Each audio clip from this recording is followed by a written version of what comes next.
Selamat pagi, jemaat yang dikasihi oleh Tuhan. Bapak Ibu yang dikasihi Tuhan, hari ini kita melanjutkan Markus pasal kedua ayat 18 hingga ke-22. Yang saya berikan judul Everything Changed When Jesus Came. Segala sesuatu berubah ketika Yesus Kristus datang. Bapak Ibu Saudara, perikop ini termasuk salah satu ajaran Tuhan Yesus yang sulit. Perikop ini termasuk salah satu hal yang Tuhan Yesus katakan yang tidak mudah untuk dimengerti. Saya tidak tahu apakah tadi ketika bacaan Alkitab itu dibacakan, Bapak Ibu mengerti atau tidak apa yang dibacakan di dalam perikop Markus 2 ayat 18 hingga ke 22 ini. Tetapi ketika saya membaca ulang terus menerus, maka ada sebuah tema yang muncul di situ, yaitu bicara tentang ketika Yesus Kristus datang, segala sesuatu itu berubah. Bapak Ibu, mulai Januari 2023, seluruh TV analog di Indonesia itu disuntik mati. Diganti dengan namanya TV digital. Apa beda TV analog dengan TV digital? TV analog ada TV yang selama bertahun-tahun dari sejak kita kecil sampai mungkin berapa tahun yang lalu kita pakai. Yaitu apa? TV yang kita nyalakan di rumah, tapi supaya bisa mendapatkan sinyal, suara, dan gambar, kita mesti punya antena. Semakin tinggi antena kita di luar rumah kita, itu siarannya akan semakin jelas, semakin baik, semakin tajam. Itu namanya TV analog. Tetapi sejak Januari 2023, pemerintah Indonesia, Menko Kominfo, itu telah mensuntik mati semua TV analog. Artinya apa? Kita tidak bisa menonton TV lagi dengan pakai antena yang ada tiangnya di luar. Semua TV itu diganti menjadi TV digital. Artinya apa? Setiap rumah mesti punya satu box receiver untuk bisa menerima sinyal sehingga kita bisa menyalakan TV kita. Itu adalah perubahan yang terjadi. Dari TV analog diganti menjadi TV digital. Nah, Bapak Ibu Saudara, ketika Yesus Kristus datang, segala sesuatu berubah. Hal ini tidak hanya bicara tentang secara historis di dalam sejarah ketika Yesus datang ke dalam sejarah manusia, segala sesuatu berubah. Tetapi hal ini juga menyangkut kehidupan setiap pribadi kita. Ketika Yesus Kristus hadir dalam kehidupan kita, segala sesuatu berubah. Nah, Bapak Ibu yang dikasihi Tuhan, perikop kita hari ini dimulai dengan sebuah pertanyaan tentang puasa. Yaitu mengapa murid-murid Yesus tidak berpuasa, sedangkan murid-murid Yohanes dan orang Farisi berpuasa. Bapak Ibu Saudara yang dikasihi Tuhan, dari jawaban yang diberikan oleh Tuhan Yesus dalam perikop ini, sekalipun berkaitan dengan puasa, tapi sesungguhnya Tuhan Yesus ingin mengajarkan kita sebuah kebenaran yang lebih penting lagi, yang lebih luas, yaitu tentang ketika Ia datang, segala sesuatu berubah. Mari kita melihat yang pertama, segala sesuatu berubah ketika Yesus datang, ayat 18 hingga 20. Pada suatu kali, ketika murid-murid Yohanes dan orang-orang Farisi sedang berpuasa, datanglah orang-orang dan mengatakan kepada Yesus, mengapa murid-murid Yohanes dan murid-murid orang Farisi berpuasa, tapi murid-muridmu tidak? Saudara, di dalam perjanjian lama, orang Israel diminta untuk berpuasa sekali dalam 1 tahun, yaitu pada hari pendamaian. Tetapi orang-orang Yahudi pada hari-hari biasa ataupun event biasa juga melakukan puasa. Nah, puasa itu dilakukan oleh orang Yahudi biasa karena duka cita. Ketika mereka sedang berkabung, berduka cita karena kehilangan orang mereka kasihi atau kehilangan sesuatu yang berharga, mereka berpuasa. Dan orang Yahudi juga biasa berpuasa kalau mereka sedang melakukan sebuah penyesalan dosa. Dan mereka berpuasa untuk menyesali dosa yang mereka lakukan. Bapak Ibu Saudaraku yang dikasihi Tuhan, orang-orang Farisi pada zaman Tuhan Yesus berpuasa pada hari Senin dan hari Kamis. Karena mereka memahami bahwa puasa itu ada ekspresi dari kesalehan hidup. Semakin banyak mereka melakukan puasa, maka mereka menjadi semakin dekat dengan Tuhan. Semakin banyak mereka melakukan puasa, maka semakin mereka dianggap sebagai orang saleh. Itulah sebabnya orang Farisi ketika berpuasa suka menunjukkan kepada orang lain bahwa mereka berpuasa. Nah, apa yang Tuhan Yesus katakan dengan sikap ini? Di dalam Matius pasal yang ke-6 ayat ke-16 Tuhan Yesus berkata, apabila kamu berpuasa, Jangan muram mukamu seperti orang munafik. Mereka mengubah air mukanya supaya orang melihat bahwa mereka sedang berpuasa. Aku berkata kepadamu, sesungguhnya mereka sudah mendapat upahnya. Tuhan Yesus memberikan kita peringatan. Jangan berpuasa dengan motivasi seperti orang-orang Farisi. Untuk dilihat orang, untuk dikagumi orang. Untuk dianggap bahwa engkau orang saleh, engkau orang suci, engkau orang dekat dengan Tuhan. Nah, satu kelompok lagi orang berpuasa pada zaman Tuhan Yesus adalah murid-murid Yohanes Pembaptis. Murid-murid Yohanes Pembaptis juga berpuasa. Dan ini berkaitan dengan misi kedatangan Yohanes Pembaptis. Yohanes Pembaptis datang untuk mempersiapkan hati orang Israel supaya mereka hidup dalam pertobatan untuk menyambut Yesus, Mesias yang akan datang. Jadi ketika murid-murid Yohanes Pembaptis itu berpuasa, mereka berpuasa karena mereka sedang mau mengaku dosa, mempersiapkan hati mereka untuk menyambut Yesus yang akan datang. Jadi Bapak Ibu Saudara, di sini kita melihat dua kelompok orang berpuasa. Orang Farisi dan murid-murid Yohanes Pembaptis. Mereka sama-sama berpuasa, sama-sama melakukan puasa, sekalipun motivasi mereka berbeda. Tetapi yang jelas, kedua kelompok ini melakukan puasa, tetapi murid-murid Yesus tidak berpuasa. Itu menimbulkan pertanyaan. Kenapa murid-murid Yohanes Pembaptis berpuasa? Kenapa orang Farisi berpuasa? Tapi kenapa murid Yesus tidak melakukan puasa? Itu menjadi pertanyaan. Lalu bagaimana Tuhan Yesus meresponi pertanyaan itu? Ayat ke-19. Jawab Yesus kepada mereka, dapatkah sahabat-sahabat mempelai laki-laki berpuasa sedang mempelai itu bersama mereka? Selama mempelai itu bersama mereka, mereka tidak dapat berpuasa. Bapak Ibu Saudara, Tuhan Yesus menjawab pertanyaan mereka dengan mengajukan sebuah pertanyaan lain lagi. Tapi pertanyaan Yesus itu ada pertanyaan retorika, artinya tidak butuh jawaban. Kita semua tahu jawabannya.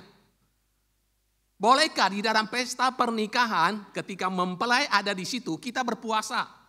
Jawabannya adalah tidak. Kenapa? Karena pesta pernikahan itu adalah moment of celebration. Waktunya pesta, waktunya bersukacita, waktunya makan-makan. Mempelai ada bersama-sama mereka di situ. Semua orang berbahagia, bersukacita. Dalam hidup ini ada momen untuk berpesta, ada momen untuk berpuasa. Tetapi ketika ada pernikahan, pernikahan adalah momen untuk bersukacita, untuk berpesta, untuk makan-makan. Bukan momen untuk berpuasa. Karena mempelai masih ada di situ bersama dengan mereka. Apa maksud Tuhan Yesus memberikan perumpamaan tentang mempelai pernikahan? Secara tidak langsung Tuhan Yesus ingin berkata bahwa akulah mempelai itu. Akulah mempelai itu, saudara. Aku ada di tengah-tengah kalian. Maka seharusnya kalian bersukacita, kalian berpesta, saudara. Mengapa? Karena Yesus adalah Mesias yang dinanti-nantikan oleh Israel, bangsa Israel dalam sepanjang perjanjian lama. Di dalam Alkitab perjanjian lama, Allah itu selalu menggambarkan dirinya sebagai mempelai laki-laki atau suami. Dan umat Israel dianggap sebagai istrinya. Itu adalah gambaran Alkitab tentang Allah sebagai suami dan bangsa Israel sebagai istri. Di dalam perjanjian baru, Yesus Kristus selalu mengatakan, akulah mempelai laki-laki. Dan gereja orang percaya adalah mempelai perempuan. Jadi Alkitab selalu memakai gambaran tentang pernikahan laki-laki dan perempuan, mempelai laki-laki dan mempelai perempuan untuk menggambarkan hubungan antara Allah dengan umatnya. Dan Yesus berkata, hari ini murid-muridku tidak berpuasa. Mengapa? Karena aku mempelai laki-laki ada di antara mereka. Kalau aku sebagai mempelai laki-laki ada di antara mereka, itu momen untuk bersukacita. Itu momen untuk makan dan minum, bersukaria, bukan waktunya untuk berpesta. Mengapa? Karena aku hadir. Karena aku ada di tengah-tengah mereka, murid-muridku. Namun Bapak Ibu Saudara, kemudian di ayat 20 Tuhan Yesus melanjutkan demikian. Tetapi waktunya akan datang, mempelai itu diambil dari mereka. Dan pada waktu itulah mereka akan berpuasa. Saudara, istilah diambil dari mereka, taken away, itu istilah yang muncul di dalam di dalam Yesaya pasal ke-53 yang menubuatkan tentang kematian Tuhan Yesus. Yesaya 53 ayat ke-8 mengatakan demikian. Sesudah penahanan dan penghukuman, ia terambil. Dan tentang nasibnya, siapakah yang memikirkannya? Sungguh, ia terputus dari negeri orang-orang hidup. Dan karena pemberontakan umatku, ia kena tulah. Di sini, saudara, Tuhan Yesus juga sedang menubuatkan. Ayat 20 ini menubuatkan tentang kematiannya. Seperti yang dinubuatkan oleh Yesaya 700 tahun yang lalu. Bicara tentang kematiannya.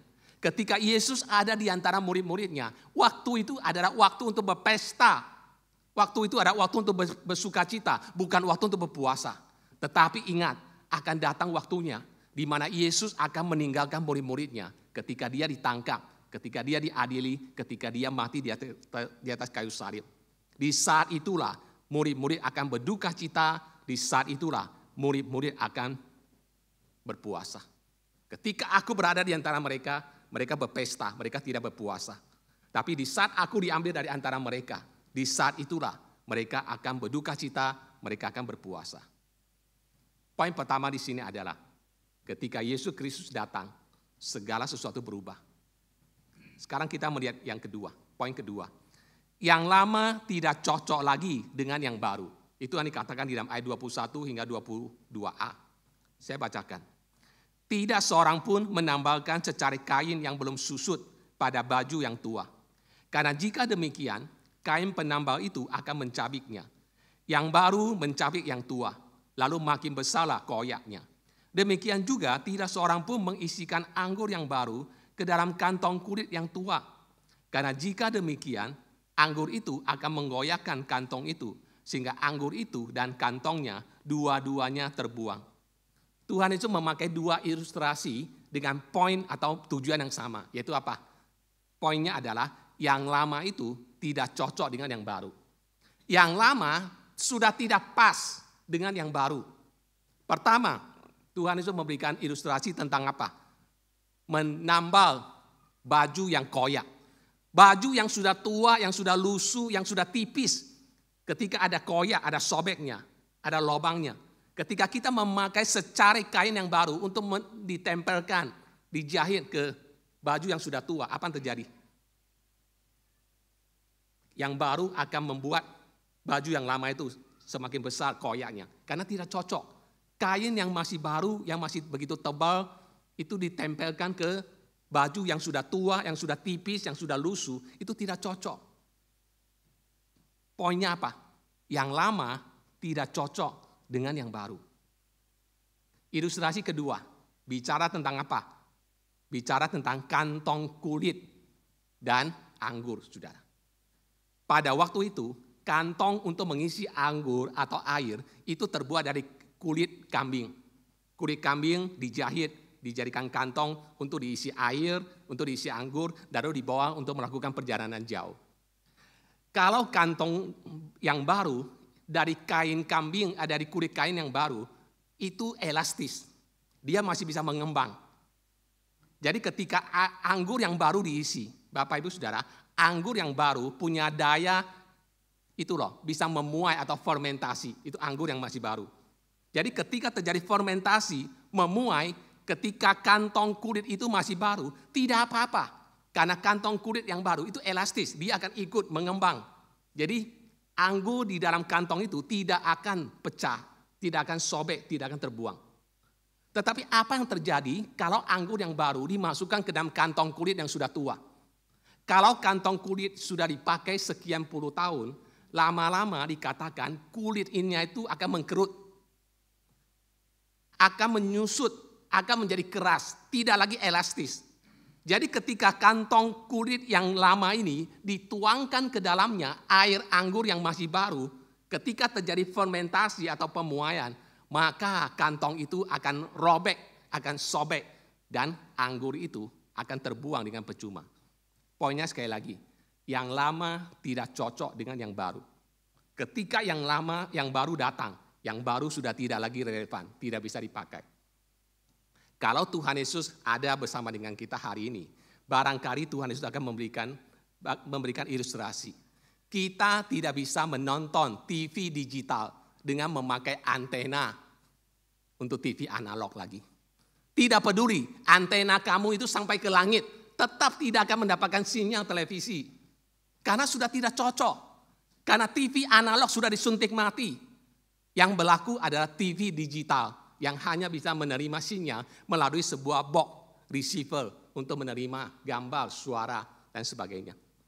Atau Tuhan Yesus akan memberikan kita ilustrasi. Hari ini semua film, kalau kita menonton film di rumah, semua itu dalam bentuk DVD. Betul? DVD yang begitu kecil, begitu tipis. Sebelum DVD adanya apa? Kalau kita menonton di rumah. Hah? Video, tahu ya yang kaset video yang tebal-tebal begitu kan? Nah, sekalipun di rumah kita masih punya itu loh, itu video player yang isinya gede-gede karena lubang itu dimasukinnya juga gede. DVD itu tidak bisa dimasukkan ke dalam video player untuk dimainkan, nggak bisa, nggak cocok, saudara. Ketika yang baru datang, yang baru sudah lagi tidak relevan, tidak lagi cocok. Bapak Ibu Saudara, apa kebenaran inti yang Tuhan mau sampaikan melalui hal ini? Saya akan coba kaitkan Saudara di dalam Yeremia pasal 31 ayat 31 hingga 34. Yeremia yang hidup 650 tahun sebelum Yesus datang. Dia memberikan sebuah nubuat demikian, saya bacakan. Sesungguhnya akan datang waktunya, demikianlah firman Tuhan. Aku akan mengadakan perjanjian baru dengan kaum Israel dan kaum Yehuda. Bukan seperti perjanjian yang telah kuadakan dengan nenek moyang mereka pada waktu aku memegang tangan mereka untuk membawa mereka keluar dari tanah Mesir. Perjanjianku itu, artinya perjanjian yang lama itu, telah mereka ingkari. Meskipun aku menjadi Tuhan yang berkuasa atas mereka. Demikianlah firman Tuhan. Tetapi beginilah perjanjian yang kuadakan dengan kaum Israel sesudah waktu itu.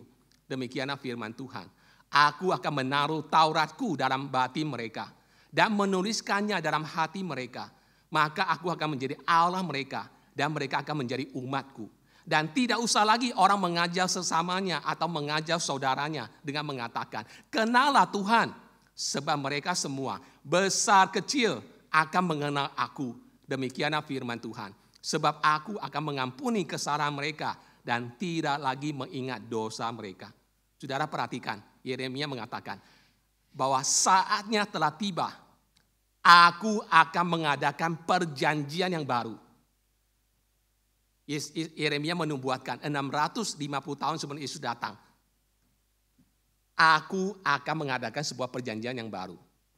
Dan pada malam Yesus sebelum diserahkan, ketika Yesus melakukan perjamuan malam terakhir dengan murid-muridnya.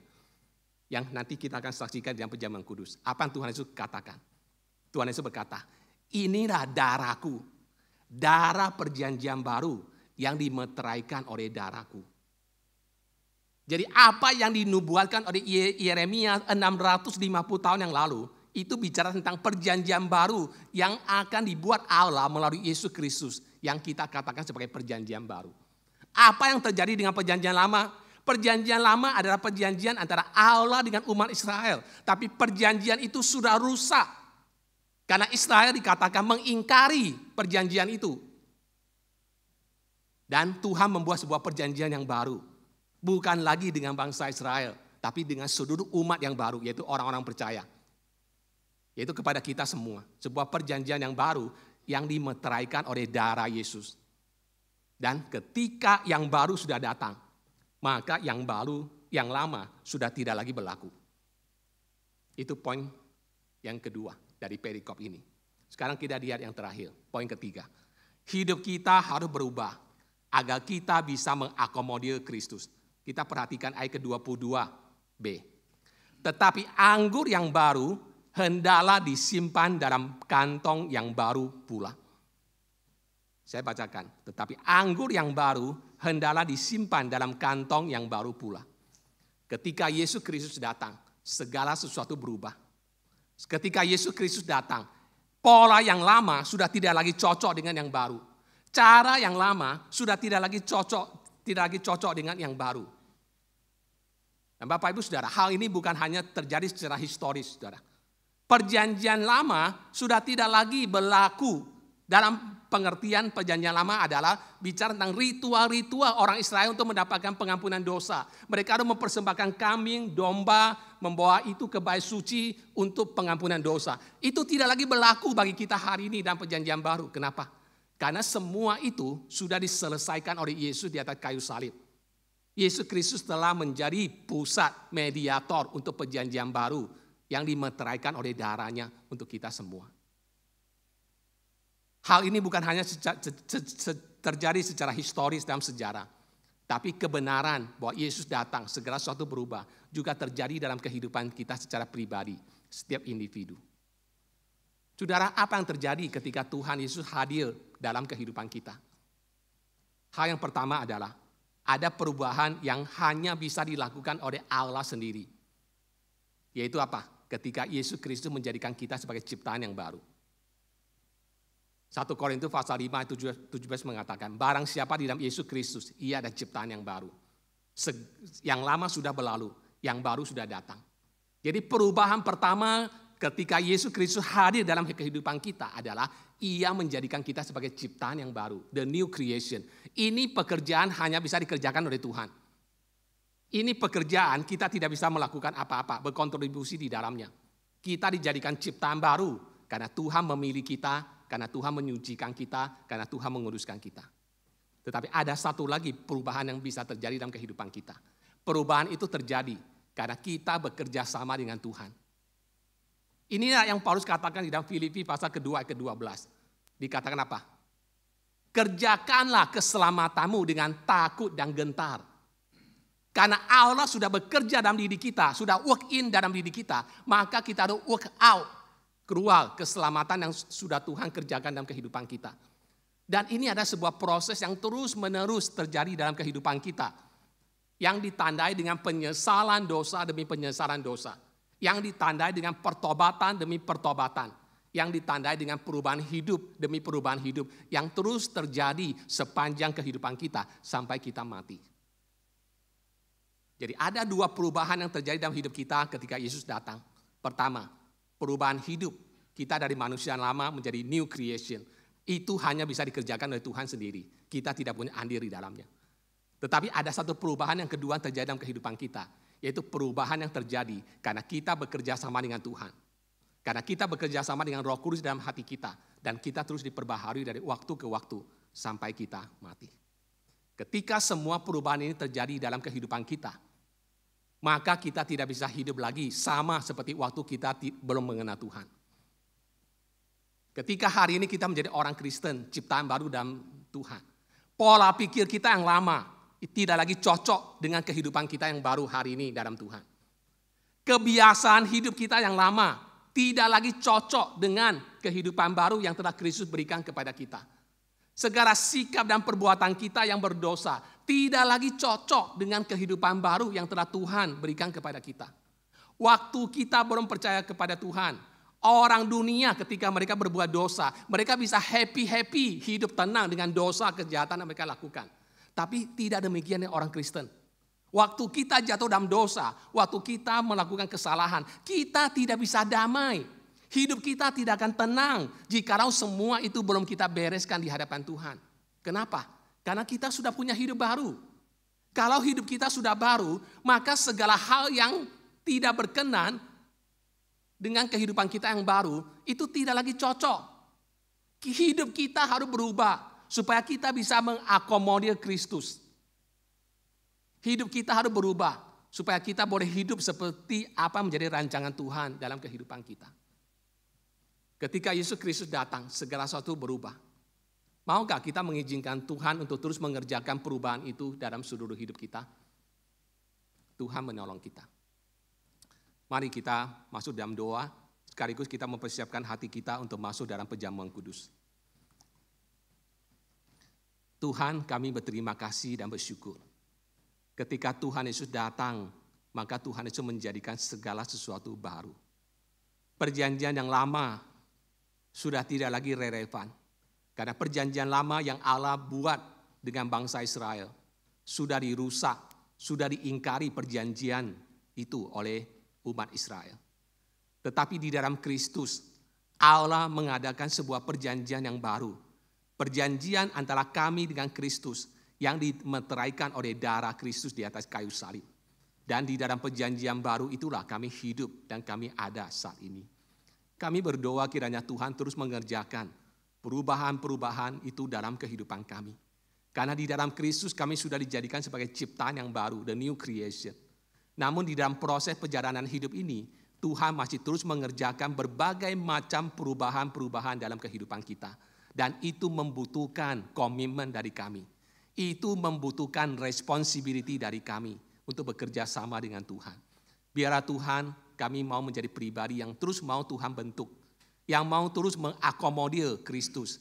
Yang mau terus diperbaharui. Supaya rencana agenda Allah yang sempurna terjadi, terwujud dalam kehidupan setiap kami.